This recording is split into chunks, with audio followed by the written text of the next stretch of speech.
Schluck das an susgel nefer the rare nave Matthew. Lord dit a hirna. Jesus took a walk one Sabbath day through the cornfields. His disciples were hungry and began to pick ears of corn and eat them. The Pharisees noticed it and said to him, "Look, your disciples are doing something that is forbidden on the Sabbath." But he said to them, "Have you not read what David did when he and his followers were hungry, how he went into the house of God, and how they ate the loaves of offering, which neither he nor his followers were allowed to eat, but which were for the priests alone? Or again, have you not read in the law that on the Sabbath day the temple priests break the Sabbath without being blamed for it? Now here, I tell you, is something greater than the temple. And if you had understood the meaning of the words, 'What I want is mercy, not sacrifice,' you would not have condemned the blameless. For the Son of Man is master of the Sabbath."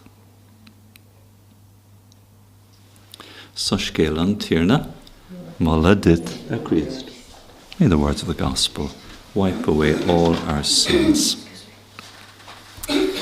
Now, if we want to have something to remember Isaiah by, it's the healing of Hezekiah, but also how the sun was halted in the sky and went back 10 steps, as it were. Time stood still, or time went backwards.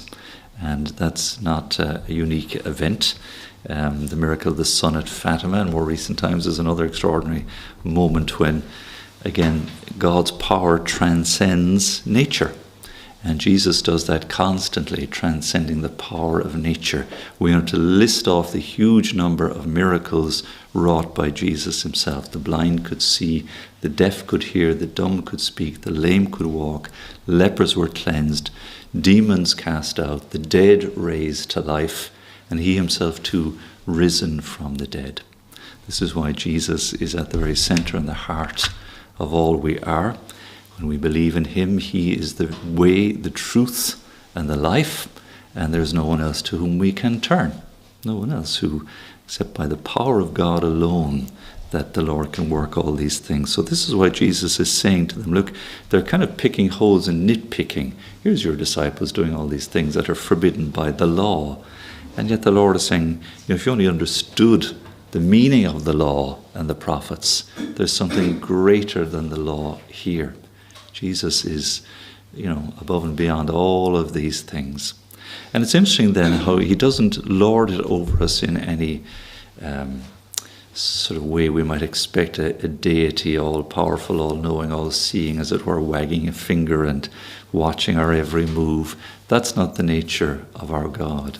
God comes down to earth and shares his life-giving love with us that we are called to participate in. And so a wedding is a beautiful moment to realize and recognize that. David and Vanessa are getting married tomorrow, for whom I'm offering this Mass. You know how Jesus describes himself as the bridegroom. And he speaks of the bridegroom then as the one who's willing to lay down his life for his bride, which he has done for us, the church. There's no greater love.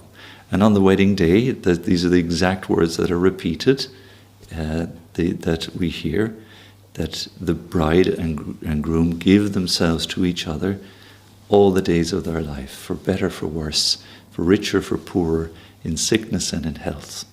And that's a very beautiful moment and an occasion, precisely because it is the echo of Christ's undying love for us. That there's no greater love. It's a laying down of your life. It's a martyrdom, you might say, in the small little bits and pieces that married life entails and the struggles. And we hope it's always for better and for richer, but not always. It's that love is tested when it's in sickness, when it's for worse, when it's for poorer. Real love is authenticated and tested. But we have an example of Jesus Christ and in our faith, and that there's something greater here. He shows us that it is possible, and by his grace and by his example, we can see how it is, even to the cross, to the very end, the laying down of that life. So we pray every blessing on David and Vanessa for your wedding day tomorrow. That comes from Bernice, and the hope indeed that our faith will animate and guide and strengthen you on that journey of married life and love together, and that you will look to Jesus and that he can be that source of grace and strength for you when things are difficult in any way.